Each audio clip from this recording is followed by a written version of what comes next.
This thing's certain.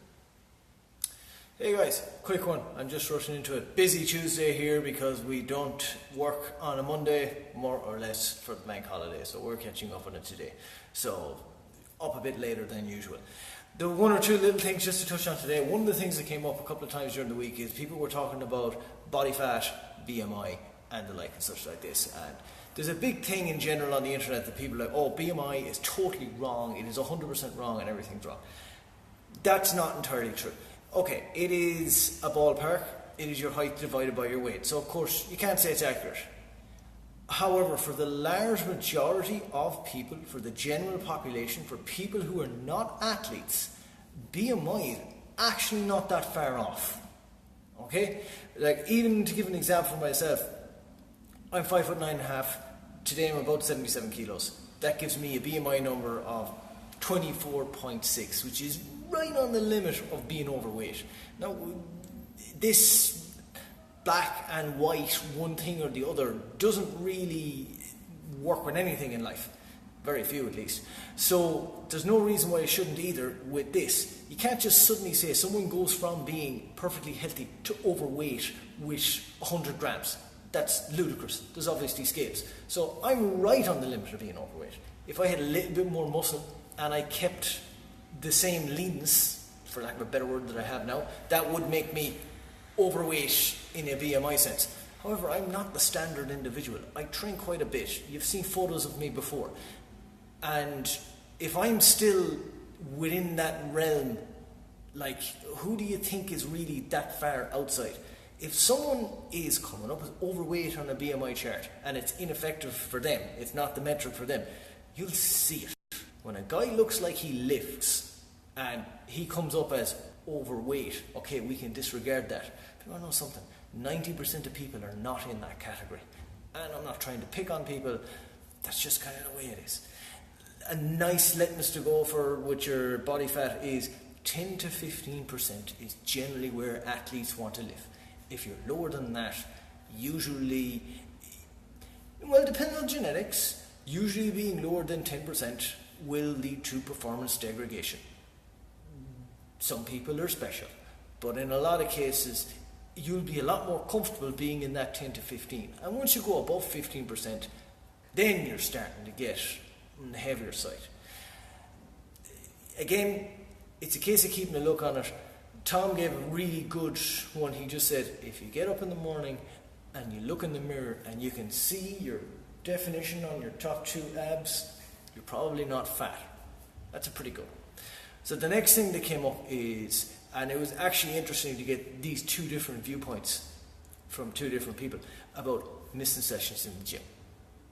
Everyone thinks that, you know, I've missed a session, there's no point in doing this and doing that. And I had one girl, and she happened to miss one session in a month or in a couple of weeks, and she was a bit like, I'm not sure if I should keep going because I don't have a proper routine, and now I've missed a session and I might miss another one in the next 2 weeks, and maybe I should wait till September. And I told her flat out, I think that's a mistake. Jim Rohn had a great quote. He was a great entrepreneur who's, I'm not sure if he's still alive, but I'm going to assume that he is. He used to say, if you want to do something, you'll find a way. If you don't, you'll find an excuse. Now, that makes me seem all very well and learned. I got it off one of those quote of the day calendars a few months back, and it stuck with me. It's still true. What that girl, and I told her to work on, is you need to think about, don't think about that one session you missed in 3 weeks. Think of those other, oh Jesus, I'm tired of my addition, it's not working very well for me right now. Think of those 15 other sessions that you made. Those are the things that made you the progress.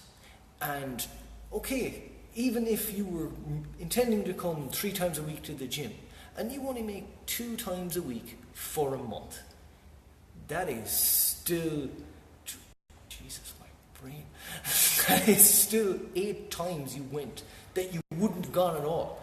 Otherwise, it's just a case of throwing the baby out with the bathwater. Don't throw away all the good things you have going because it might just seem difficult. Sometimes you have to take a break. And this leads me to the other person I have. a friend of mine, great friend of mine, and he's trained with us for quite a while, and he is ridiculously strong now. He is ridiculously lean. I often make the joke of he's like a knuckle. He has no fat. He is just muscle. He only made 2 sessions in the last month. He was so busy. He works extremely hard. He has a very hard job. His partner has an up-and-coming business, and he's helping her with this. And didn't see him for nearly a month. And he comes in here, and we're on for renewal. You know, look, the world is what it is. Things go around. Did he think of cancelling? No. He was like, this is the thing. This is the thing that keeps me back, that keeps me going. And he knows that. There's just going to be phases in your life where you can't get everything nailed down. But look, that 1 session a week, even that 1 session every 2 weeks, keep the chain going. Because the second you leave, it's so much harder to get back. If it's just a little pause, you know, things will work themselves out. But when you actually close that door and say, I am done with this place, you're usually not going to go back in that month that you think you will. And then you're going to start going back to cycles that might not be the best for you. You might start to think of what's the point and why am I doing this? And then you go back to the same old cycle you were in before you were doing regular exercise, and you actually feel worse because you were there and you kind of lost it. There's nothing wrong with taking a little break, but try not to just shut that door completely. Now, that was the main thing I kind of wanted to touch on today. It was just something I saw in the last week, and I don't really have much time today because I have people coming in again about 10 minutes. This is the first few minutes I had all day to do this. So, guys, seriously, send us a message, comment on the video. Don't be afraid to send us a private message. If you just want a little bit of advice on anything, on the first step you might want to take, or there's something you're not sure about, send me a message or comment on the video. If you don't want to comment on the video, just send a message direct to the page. I'll get back to you. Okay? Best of luck, guys.